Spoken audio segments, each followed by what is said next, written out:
Hello friends, welcome back to our YouTube channel Study Wire. Study Wire में आप सभी का बहुत बहुत स्वागत है। डिस्कस करेंगे इस वीडियो में हम यूनिट नंबर 3 आवाज़ से रिलेटेड क्वेश्चंस। इस यूनिट से रिलेटेड एक लेक्चर ऑलरेडी अपलोड हो चुका है, तो अगर आप लोगों ने उस लेक्चर को नहीं देखा है तो सबसे पहले आप उसे देख लीजिए। यूनिट नंबर 3 आवाज़ जो हमारे सिलेबस में दिया हुआ है, ठीक है। और उस यूनिट में बहुत सारे और भी टॉपिक हैं, जैसा कि पशु पक्षी और मनुष्यों के विभिन्न आवाज़, स्थानीय इमारतों की सुरक्षा, शौचालय की स्वच्छता, इन सारे टॉपिक से रिलेटेड ये सारे के सारे क्वेश्चंस होंगे फ्रेंड्स। तो वीडियो में अंत तक बने रहिए। अगर वीडियो आपको पसंद आता है तो प्लीज़ वीडियो को लाइक कीजिए। चैनल पर अगर आप पहली बार हो तो चैनल को सब्सक्राइब कीजिए और अपने मित्रों के साथ इन वीडियोस को ज़्यादा से ज़्यादा शेयर कीजिए। तो हम हमारे सेशन की बात करते हैं। क्वेश्चन नंबर 1 जो हमारे सेशन का है उस पर हम चलते हैं।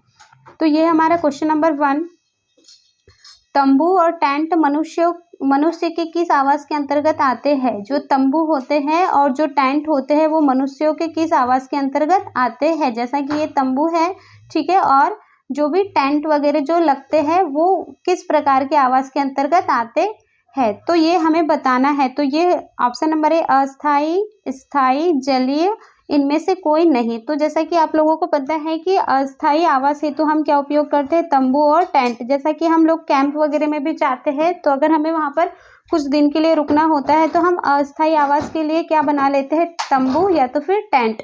ओके फ्रेंड्स, तो बहुत ही सिंपल सा क्वेश्चन था ये हमारा क्वेश्चन नंबर 1। बढ़ते अगले प्रश्न की ओर। हमारा जो अगला प्रश्न है वो है प्रश्न नंबर 2, ठीक है। प्रश्न नंबर 2 की बात करते हैं।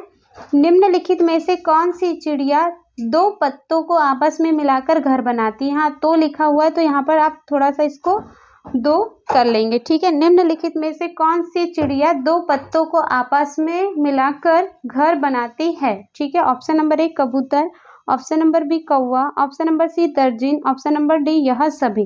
ठीक है। जो दर्जिन चिड़िया होती है, जिसे दर्जी चिड़िया भी कहते हैं, दर्जिन चिड़िया जो होती है वो क्या करती है? दो पत्तों को आपस में मिलाकर क्या बनाती है? वो अपना घोंसला बनाती है, ठीक है। वो क्या करती है? दो पत्तों को इस तरीके से ऐसे सिल करके क्या करती है? अपना घोंसला बनाती है, ठीक है। तो ये होती है दर्जिन चिड़िया। तो यहाँ पर ऑप्शन नंबर सी क्या हो जाएगा फ्रेंड्स? हमारा सही आंसर हो जाएगा। ओके, बढ़ते अगले प्रश्न की ओर। हमारा जो अगला प्रश्न है वो है प्रश्न नंबर 3।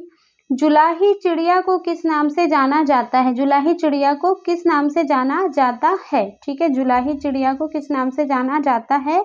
ऑप्शन नंबर ए जेपियर bird, option number B beaver bird, option number C guillotine bird, option number D bustard bird. ठीक है। तो जो बीवर बर्ड होता है, बीवर बर्ड जो होता है, बीवर पक्षी जिसे कहते हैं, बीवर पक्षी कहते हैं उसे, ठीक है।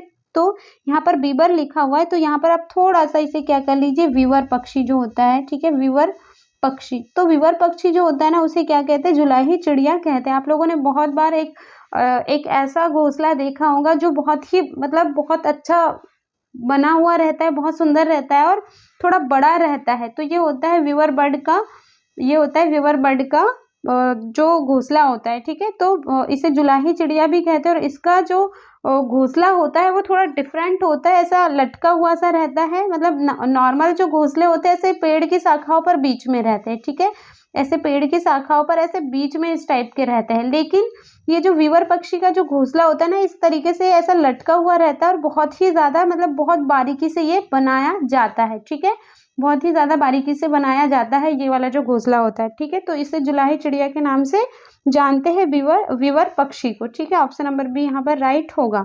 ओके, बढ़ते अगले प्रश्न की ओर। हमारा जो अगला प्रश्न है वह प्रश्न नंबर 4। निम्नलिखित में से कौन झाड़ियों में घोंसला बनाता है? ठीक है, कौन झाड़ियों में घोंसला बनाता है? ऑप्शन नंबर 1 उल्लू, ऑप्शन नंबर बी फाख्ता, ऑप्शन नंबर सी गिद्ध, ऑप्शन नंबर डी जुलाही चिड़िया। ठीक है। तो जुलाही चिड़िया जो है ना, वो वीवर पक्षी वो ना पेड़ पर घर बनाती है, मतलब पेड़ पर होता है उसका घोंसला जो लटका हुआ रहता है। अभी इसके पहले वाले क्वेश्चन में हमने डिस्कस किया था, ठीक है। गिद्ध भी बहुत बड़े पेड़ पर ऊपर में मतलब क्या बनाता है? अपना घोंसला बनाता है। उल्लू तो पेड़ के कोटर में बनाता है। जैसा कि ये पेड़ है तो ऐसा कुछ अगर कोटर अगर वहाँ पर है तो वो यहाँ पर क्या बना लेता है? अपना जो आवास है उस उल्लू का आवास इस तरीके से होता है, ठीक है। लेकिन जो फाख्ता होता है, फाख्ता एक पक्षी है, ठीक है, और फाख्ता क्या करता है? जो केक्टस के कांटे होते हैं, मतलब झाड़ियाँ टाइप ही जो रहते हैं ना केक्टस के, जो इस तरीके से जो कांटे होते हैं उनके बीच में क्या बनाता है फाख्ता? अपना अपना घोंसला बनाता है। ठीक है, तो ये कैक्टस के कांटे हैं, इनके बीच में क्या करता है, वो अपना घोंसला बनाता है फाख्ता पक्षी। ठीक है फ्रेंड्स, तो यहाँ पर ऑप्शन नंबर बी क्या हो जाएगा, हमारा सही आंसर हो जाएगा, झाड़ियों में घोंसला बनाता है। ठीक है, मतलब ये जो कैक्टस के ऐसे कांटे की तरह झाड़ियाँ जो होती है वहां पर वो क्या करता है, घोंसला बनाता है। कौन, फाख्ता। ठीक है, फाख्ता होता है। ओके, बढ़ते अगले प्रश्न की ओर। हमारा जो अगला प्रश्न है वह प्रश्न नंबर 5। ओके फ्रेंड्स, प्रश्न नंबर 5, निम्नलिखित में से कौन अपना घोंसला झाड़ियों एवं पेड़ों के नीची डालियों पर बनाती है। ठीक है, निम्नलिखित में से कौन अपना घोंसला झाड़ियों एवं पेड़ों की नीची डालियों पर बनाती है। ठीक है, कोई पक्षी है और अपना घोंसला वो कहाँ बना रहा है, पेड़ों की नीची डाली पर बना रहा है। ठीक है, पेड़ों की नीची डाली पर क्या बना रहा है, वो घोंसला बना रहा है। ऑप्शन नंबर ए मोरनी, ऑप्शन नंबर बी उल्लू, ऑप्शन नंबर सी जुलाही चिड़िया, ऑप्शन नंबर डी गिद्ध। ठीक है, तो यहाँ पर आंसर आ जाएगा फ्रेंड्स हमारा मोरनी। ठीक है, मोरनी जो होती है ना, मोरनी पक्षी होता है, तो सबको पता है मोर हमारा नेशनल बर्ड है। ठीक है, तो जो मोरनी होती है, फीमेल मोर कहना चाहिए मोरनी, वो क्या करती है, अपना जो घोंसला है वो पेड़ों एवं झाड़ियों की निचली डालियों पर बनाता है। मतलब जो पेड़ है और पेड़ की जो निचली वाली जो डाली है वहां पर कौन घोंसला बनाता है, वहां पर बनाता है मोर। ठीक है, मोर क्या करता है, वहां पर अपना घोंसला बनाता है, मतलब मोरनी अपना घोंसला वहां पर बनाती है पेड़ों की निचली डालियों पर। ठीक है, ऑप्शन नंबर ए क्या हो जाएगा फ्रेंड्स, सही आंसर हो जाएगा। ओके, बढ़ते अगले प्रश्न की ओर। हमारा जो अगला प्रश्न है वह प्रश्न नंबर 6।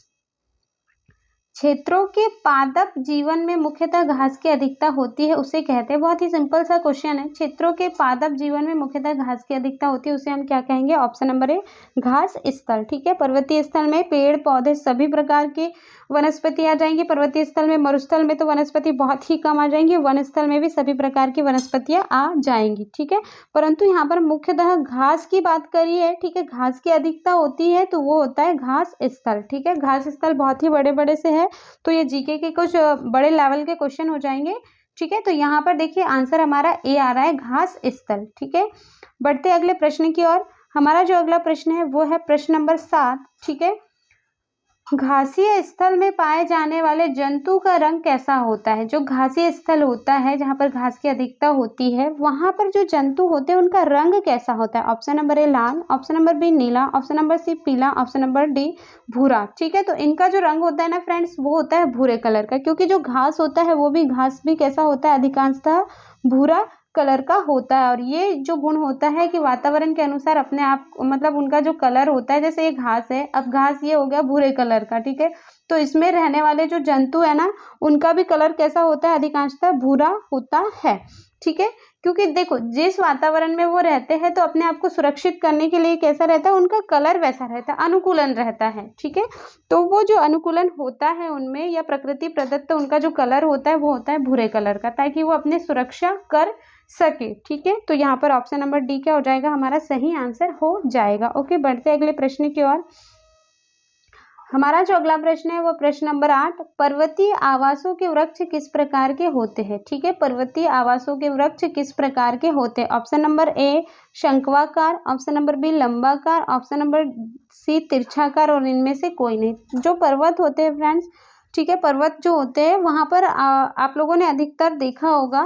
ठीक है, अगर कोई इमेज में देखा होगा या वास्तव में देखा होगा, तो जो वहाँ के वृक्ष जो होते हैं वो कैसे होते हैं, शंक्वाकार होते हैं। शंक्वाकार होते हैं मतलब इस तरीके से शंकु के आकार के ऐसे टाइप के होते हैं वो। ठीक है, तो इस टाइप के वो पेड़ होते हैं, तो यहाँ पर ऑप्शन नंबर ए क्या हो जाएगा, हमारा सही आंसर हो जाएगा। ठीक है फ्रेंड्स, तो ये हो गया हमारा ऑप्शन नंबर ए सही आंसर। ठीक है, बढ़ते अगले प्रश्न की ओर।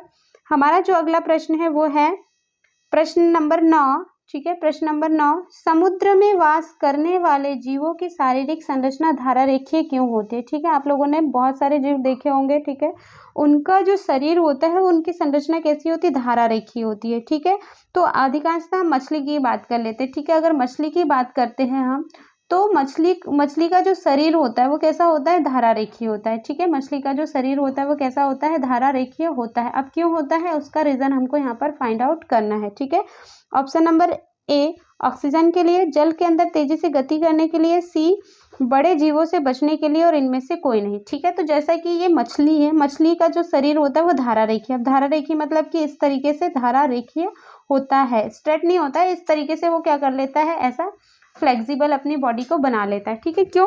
जल के अंदर तेजी से गति करने के लिए। ठीक है, अगर आप लोगों ने मछली को तैरते हुए देखा होगा तो ये चीज आपके दिमाग में अभी तक आ चुकी होगी कि वो फ्लेक्सिबल अपनी बॉडी को इस तरीके से धारा रेखीय कर लेते हैं। ठीक है, तो ये है हमारा ऑप्शन नंबर बी सही आंसर। ओके, बढ़ते अगले प्रश्न की ओर। हमारा जो अगला प्रश्न है फ्रेंड्स वो है प्रश्न नंबर 10वां। जलीय पौधों के तनों की जो विशेषताएं होती है वो क्या होती है? बहुत ही सिंपल से क्वेश्चंस है। ऑप्शन नंबर ए लंबा तना, ऑप्शन नंबर बी खोखला तना, ऑप्शन नंबर सी हल्का तना और यह सभी। ठीक है, तो आप लोगों ने जलीय पौधे देखे होंगे तो उनके जो तने होते हैं वो काफी कुछ ऐसे लंबे होते हैं। ठीक है, खोखले होते हैं ताकि वो हल्के हो। ठीक है, खोखले मतलब बीच में क्या होता है, खाली जगह पाई जाती है, ठोस वहां पर पाए जाते हैं। ठीक है, हल्का जो है वो हल्का होता है, उनका तना बहुत अधिक भारी नहीं होता है। ठीक है, तो यह सभी गुण कहाँ पाए जाते हैं? जलीय पौधों के तनों में पाए जाते हैं। ठीक है, तो यहाँ पर डी हमारा क्या हो जाएगा फ्रेंड्स? सही आंसर हो जाएगा। ओके, बढ़ते अगले प्रश्न की ओर। हमारा जो अगला प्रश्न है वो है प्रश्न नंबर 11वां। समुद्र में रहने वाले जीव जंतु लवणीय जल में सांस लेने हेतु किस गैस का उपयोग करते हैं? ठीक है, यहाँ पे थोड़ा सा कंफ्यूज करने के लिए लवणीय जल दे दिया है। ठीक है, समुद्र में रहने वाले जीव जंतु लवणीय जल में सांस लेने हेतु किस गैस का उपयोग करते हैं? ऑप्शन नंबर ए जल में घुलित ऑक्सीजन का, option number B carbon dioxide का, ऑप्शन नंबर सी नाइट्रोजन का और इनमें से कोई नहीं। तो फ्रेंड्स, जैसा कि आप लोगों को पता है कि जो जलीय जीव होते हैं, ठीक है, जलीय जो जीव होते हैं वो क्या करते हैं, जलीय जीव जो होती है जल में घुलित ऑक्सीजन का क्या करते हैं, वो उपयोग करते हैं श्वसन के लिए। ठीक है, तो यहाँ पर ऑप्शन नंबर ए क्या हो जाएगा, हमारा सही आंसर हो जाएगा। ठीक है, जल में घुलित ऑक्सीजन का उपयोग वो क्या करते हैं, सांस लेने हेतु मतलब कि श्वसन हेतु वो करते हैं। ओके, बढ़ते अगले प्रश्न की ओर। हमारा जो अगला प्रश्न है वो है प्रश्न नंबर 12वां। ठीक है, अब देखिए यहाँ पर हमको क्या करना है, निम्नलिखित में से कौन सुमेलित नहीं है। इस तरीके के जो क्वेश्चंस होते हैं वो आते हैं। ठीक है, और हम मतलब जो विद्यार्थी होते हैं वो उन पर उतना ज़्यादा ध्यान नहीं देते हैं डायरेक्टली, मतलब कहीं ना कहीं अगर यहाँ पर हमारा कंसंट्रेशन नहीं होता है तो इस तरीके के जो सरल सरल से क्वेश्चंस होते हैं वो क्या हो जाते हैं, हमसे रॉन्ग हो जाते हैं। ठीक है, तो हम यहाँ पर देख लेते हैं इस क्वेश्चन को। पशु दिया हुआ है एक साइड और एक साइड दिया हुआ है निवास। ठीक है, हमको कौन सुमेलित नहीं है, ठीक है, नहीं है पूछा है। ठीक है, कौन सुमेलित नहीं है? ऑप्शन नंबर एक गेंडा स्थल पर रहता है, बिल्कुल ये सही है, गेंडा जो है वो स्थल पर रहता है, पानी में नहीं रहता है। ऑप्शन नंबर बी कछुआ केवल जल में रहता है, ऑप्शन नंबर सी पांडा पेड़ पर रहता है, ऑप्शन नंबर डी केंचुआ जमीन के अंदर रहता है। ठीक है, जो पांडा है वो कहाँ रहता है, पेड़ पर रहता है। ठीक है, और ये बांस वाले क्षेत्र में रहता है और इसका जो मेन जो डाइट होती है, इसकी मेन डाइट में क्या इंक्लूड रहता है, बैम्बू, मतलब कि बांस भी इनकी डाइट में इंक्लूड होता है। थोड़ा सा भी यहाँ पर याद रख लीजिए। केंचुआ जो होता है वो जमीन के अंदर रहता है, बिल्कुल किसान का मित्र होता है। ठीक है, और मिट्टी की उर्वरता बढ़ाने के लिए ये बहुत ही ज्यादा उपयोगी होता है। ठीक है, तो ये तीनों ऑप्शन यहाँ पर सही है, लेकिन कछुआ जो है ऑप्शन नंबर बी की अगर बात करें, जो कछुआ है ना वो केवल जल में ही नहीं रहता। ठीक है, वो बाहर भी रहता है। ठीक है, वो बाहर भी रहता है। तो ये हो गया कछुआ केवल जल में नहीं रहता है। अगर यहाँ पर केवल वर्ड नहीं रहता, जल रहता तो ये भी सही रहता, लेकिन यहाँ पर केवल वर्ड है क्योंकि देखो कछुआ है ना जल में भी रहता है और थोड़ा बाहर भी रहता है वो। ठीक है, स्थल पर भी रहता है। तो यहाँ पर ऑप्शन नंबर बी क्या हो जाएगा फ्रेंड्स, हमारा सही आंसर हो जाएगा। ओके, बढ़ते अगले प्रश्न की ओर। हमारा जो अगला प्रश्न है वो है प्रश्न नंबर 13। निम्न में से कौन सी एक मछली जल में नहीं रहती है? ठीक है, जल में नहीं रहती है ये। ऑप्शन नंबर ए रजत मछली, option number B whale, option number C समुद्री गाय, ऑप्शन नंबर डी स्टारफिश। ठीक है, यहाँ पर देखो समुद्री गाय लिखा हुआ है, यहाँ पर समुद्री घोड़ा कर लीजिए आप थोड़ा सा, है ना, समुद्री घोड़ा जो है वो हाँ, ये गाय की जगह पे आप क्या कर लीजिए, समुद्री घोड़ा। ठीक है, तो जो रजत मछली होती है ना, रजत मछली वो जल में नहीं रहती है। ठीक है, रजत मछली जो है वो जल में नहीं रहती। ऑप्शन नंबर बी व्हेल भी रहती है जल में ही। समुद्री घोड़ा जो है वो सी हॉर्स जो है वो भी कहाँ रहता है, वो भी रहता है समुद्र में। और स्टार फिश भी कहाँ रहता है, कहाँ रहती है, समुद्र में। तो रजत मछली यहाँ पर हमारा सही आंसर हो जाएगा। ओके, बढ़ते अगले प्रश्न की ओर। हमारा जो अगला प्रश्न है वो है प्रश्न नंबर 14। निम्नलिखित में से कौन सा स्थायी घरों के संबंध में उपयुक्त नहीं है? ठीक है, निम्नलिखित में से कौन सा स्थायी घरों के संबंध में उपयुक्त नहीं है? स्थायी घरों की बात करिए और उपयुक्त नहीं की बात करिए। ठीक है, तो थोड़ा सा क्वेश्चन को अगर हम ध्यान से पढ़ते हैं तो हमारा जो आंसर लगाने का मतलब जो प्रतिशत है सही, तो वो काफी कुछ बढ़ जाता है कि अगर हमने क्वेश्चन को ध्यान से पढ़ा है तो हम सही आंसर लगाने की जो वो है वो बहुत अधिक बढ़ जाती है। ठीक है, आई थिंक आप समझ पाए होंगे, ठीक है। ऑप्शन नंबर ए, अस्थायी आधार पर लंबी समयावधि के लिए निर्मित। बहुत अधिक मजबूत, देखो स्थायी घरों के संबंध में उपयुक्त नहीं है, ठीक है। टिकाऊ व अधिक समय तक चलने वाले सीमेंट, ईंट व लोहे के प्रयोग से बने। हमको स्थायी घरों के संबंध में उपयुक्त नहीं है बोला है, ठीक है, नहीं है बोला है, तो बहुत अधिक मजबूत तो होते ही होते हैं वो। टिकाऊ व अधिक समय के लिए चलने वाले भी होते ही होते हैं। सीमेंट व लोहा, ईंट इत्यादि का भी प्रयोग करते ही करते अगर हमें स्थायी घर बनाना होता है तो ठीक है।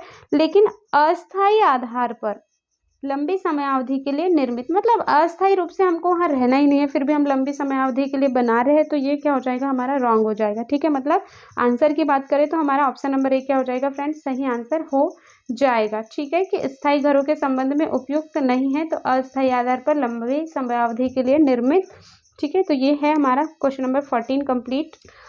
प्रश्न नंबर 15 की बात करते हैं। आवास एक संपत्ति है, ठीक है। आवास मतलब कि जो हमारा मकान है, हमारा जो घर है, जो भी है वो इस एक प्रकार की हमारी संपत्ति है। ऑप्शन नंबर ए राजनीतिक, ऑप्शन नंबर बी मनोवैज्ञानिक, ऑप्शन नंबर सी सामाजिक और ऑप्शन नंबर डी आर्थिक, ठीक है। तो आर्थिक संपत्ति है हमारी आवास, ठीक है।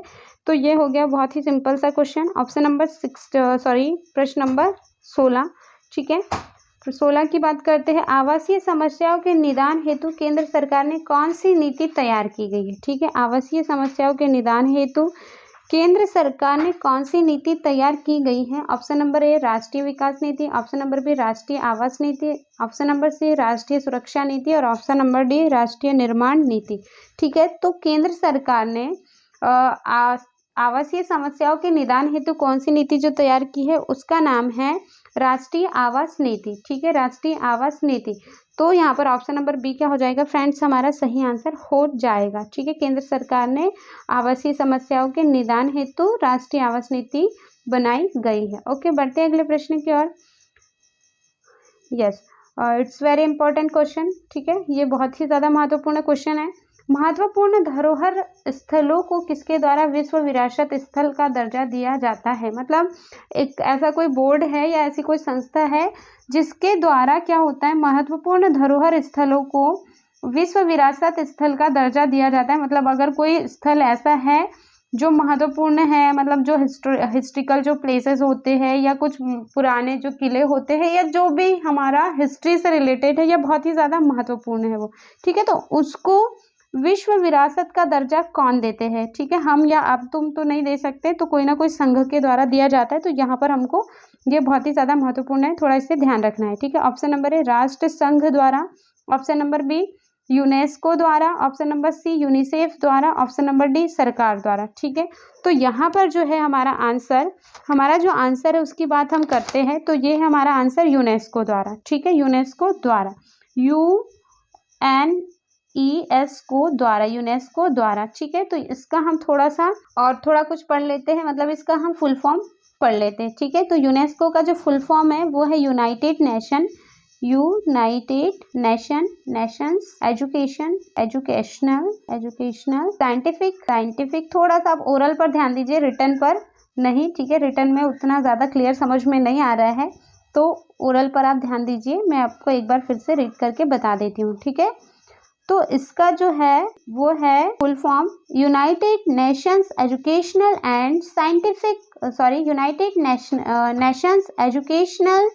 साइंटिफिक एंड कल्चरल ऑर्गेनाइजेशन, ठीक है। तो ये है यूनेस्को नहीं, यूनेस्को, ठीक है। तो यहाँ पर ये क्या करता है, यूनेस्को महत्वपूर्ण धरोहर स्थलों को विश्व विरासत का दर्जा देता है, यूनेस्को, ठीक है। तो यहाँ पर हमारा ऑप्शन नंबर बी क्या हो जाएगा फ्रेंड्स, सही आंसर हो जाएगा। एक बार फिर से इसका फुल फॉर्म सुन लीजिए, United Nations Educational Scientific and Culture Organization, ठीक है। तो ये हो गया हमारा सही आंसर बी, ठीक है। बढ़ते अगले प्रश्न की ओर। हमारा जो अगला प्रश्न है वो है प्रश्न नंबर 18। नेशनल कल्चरल फंड की व्यवस्था का उत्तरदायित्व किस मंत्रालय को होता है। नेशनल कल्चरल फंड की व्यवस्था का उत्तरदायित्व किस मंत्रालय को होता है। तो ऑप्शन नंबर ए मानव संसाधन, ऑप्शन नंबर बी संस्कृति मंत्रालय, ऑप्शन नंबर सी वन एवं पर्यावरण मंत्रालय, ऑप्शन नंबर डी उद्योग मंत्रालय। तो ऑप्शन नंबर सी यहाँ पर क्या हो जाएगा फ्रेंड्स, सही आंसर हो जाएगा। वन एवं पर्यावरण मंत्रालय को होता है उत्तरदायित्व, मतलब नेशनल कल्चरल फंड की व्यवस्था करने का उत्तरदायित्व होता है वन एवं पर्यावरण मंत्रालय को, ठीक है, बढ़ते अगले प्रश्न की ओर। हमारा जो अगला प्रश्न है प्रश्न नंबर 19, सेकेंड लास्ट क्वेश्चन है, किस कंपनी ने राष्ट्रीय धरोहर के संरक्षण की जिम्मेदारी ली है। ठीक है, किस कंपनी ने राष्ट्रीय धरोहर के संरक्षण की जिम्मेदारी ली है। जो भी हमारी राष्ट्रीय धरोहर है उसके संरक्षण की जिम्मेदारी किस कंपनी ने ली है। Option number A, Steel Authority of India Limited, Indian Oil Corporation, Indian Oil Corporation, A and B, and D में दिया हुआ है ONGC। ठीक है, तो यहाँ पर हमारा आंसर हो जाएगा friends option number B, Indian Oil Corporation company ने राष्ट्रीय धरोहर के संरक्षण की जिम्मेदारी ली है। ठीक है, ऑप्शन नंबर बी प्रश्न नंबर 20 की बात करते हैं। ठीक है, बांस एवं लकड़ी के घर अक्सर किन क्षेत्र में बनाए जाते हैं। ठीक है, जहाँ पर ऑप्शन नंबर ए, जहाँ वर्षा अधिक मात्रा में होती है। ऑप्शन नंबर बी, जहाँ ठंड अधिक मात्रा में पड़ती है, जहाँ गर्मी अधिक मात्रा में पड़ती है, और डी में उपरोक्त में से कोई नहीं। ठीक है, तो बांस और लकड़ी के घर कहाँ अधिक बनाए जाते हैं। अगर यहाँ पर हम कन्फ्यूज़न की बात करते हैं तो इस वाले ऑप्शन में और ये दोनों ही ऑप्शन में क्या हो रहा है, कन्फ्यूज़न हो रहा है। ठीक है, परंतु जहाँ वर्षा अधिक मात्रा में वर्षा होती है ना, वहाँ पर बांस के घर बनाए जाते हैं। ठीक है, बांस के घर बनाए जाते हैं 10 से 12 फुट ऊपर, 10 से 12 फुट ऊपर क्या किए जाते हैं, घर बनाए जाते हैं। ठीक है, तो यहाँ पे असम की बात अगर हम करें तो असम में बनाए जाते हैं इस तरीके के घर, परंतु लकड़ी की भी बात करिए तो ये नहीं होगा। यहाँ पर ऑप्शन नंबर बी क्या हो जाएगा फ्रेंड्स, हमारा सही आंसर हो जाएगा, क्योंकि बांस और लकड़ी के घर ना मात्रा में ठंड पड़ती है, वहाँ पर ये घर बनाए जाते हैं। जैसे कि भारत का कश्मीर जो क्षेत्र है, कश्मीर का लेह लद्दाख वाला जो क्षेत्र है ना, मैंने इसके पहले जो एक वीडियो अपलोड किया था उसमें आप लोगों को बताया था कि लकड़ी का घर बनाया जाता है जिसमें 2 मंजिल होती है। ठीक है, पहली मंजिल पर जानवर और कुछ सामग्री रखते हैं। ठीक है, ये नीचे की जो मंजिल है उस पर, और ऊपर वाली मंजिल पे वो खुद रहते हैं। ठीक है, छतें कैसी होती है, समतल होती है। मतलब जहाँ अधिक मात्रा में ठंड जो है ना पड़ती है, वहाँ पर बांस और लकड़ी के घर अक्सर बनाए जाते हैं। ठीक है, तो ये हो गया हमारा लास्ट क्वेश्चन इस सेशन का। ठीक है, तो यहाँ पर होता है हमारा सेशन एंड। अगर आप लोगों को वीडियो पसंद आता है तो वीडियो को लाइक कीजिए। ठीक है, और सारे के सारे लेक्चर्स अटेंड कीजिए ताकि इन लेक्चर्स के थ्रू आप लोगों का सिलेबस काफ़ी कुछ कंप्लीट हो जाए। तो मिलते हैं हम हमारे अगले वीडियो में, तब तक के लिए जय हिंद और थैंक यू सो मच।